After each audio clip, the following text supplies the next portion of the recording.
And welcome back. Time for the Capitol Report with Pat McGuigan of CapitolBeastOK.com. Pat, let's harken back to last weekend, the president's visit. Talk about how he did. Did he do as well as you anticipated he would visiting here in Oklahoma City? I think that the presentation wasn't soaring, but the content was very good, and I thought that his brief talk, with the other public officials, and the time that he gave the local television and the national television, he talked about love, courage, fellowship, strong character, all things I believe are true of Oklahoma. And I was proud to hear that come out of his mouth. Made scriptural reference, which is usually a good idea in Oklahoma. Yeah. And reminded us that it's hard to discern God's plan sometimes, but that God has a plan. I also believe that. Oklahomans were obviously glad to see him. Nice crowds along the route saying hi to him. And I think people just appreciate that he came and appreciate the expressions of solidarity and the promise of, support and help as time goes on. I couldn't help but notice a couple days later when he, quite understandably, guy gets tired just like any one of us could, when he referred to Moore as Monroe.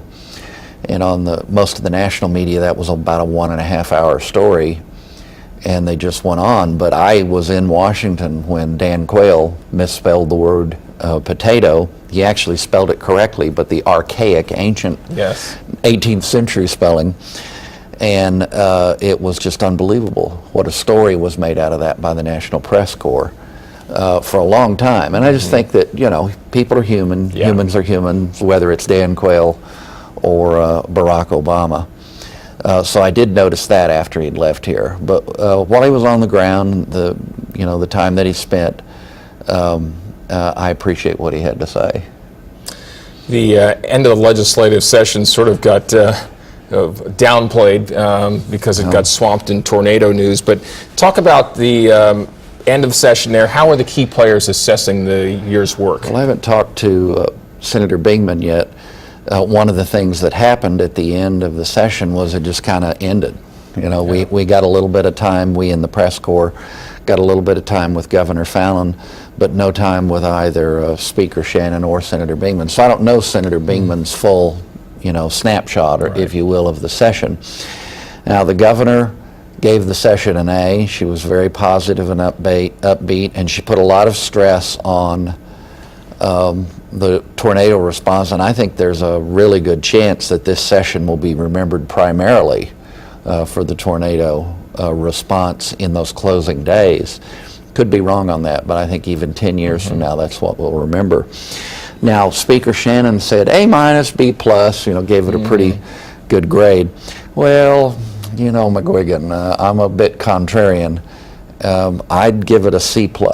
And the whole session? The whole session. And the plus is for managing to do, as my old pal Ed Kelly, I've quoted him before on this because always, with the passage of time, I think it's pretty profound. He said the legislature can do one big thing every session. And arguably that one big thing this year was workers' comp. And I think in the long run, there's a good chance that will be a difference maker for the state and for the business community. I will say it'll be interesting to see if the initial additional costs for having two parallel programs and for implementation of this, if that's offset by the savings. That still remains to be seen. In a few years, I think it's a net plus for the states, so that's a big thing. Beyond that, the things that the legislative leaders and the governor herself touted, the tax cut, well, it's 2 years away. It's not in the pockets of Oklahoma taxpayers yet.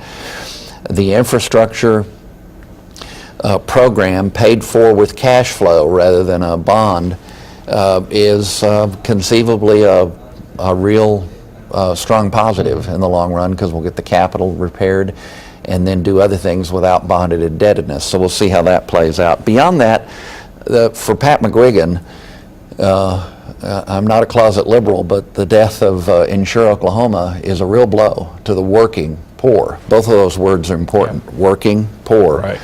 and the Speaker seemed to accept that. I think that was a big negative. No real progress on right-sizing government, and then the veto of the pension, and the House didn't try to override the governor's veto of the pension reform package, was also startling. A lot of other issues. That's it in a thumbnail. Pat gives it a C+. All right, Pat, you can read more about these and other issues at CapitolBeastOK.com. For Pat McGuigan, I'm Alex Cameron. Have a great weekend.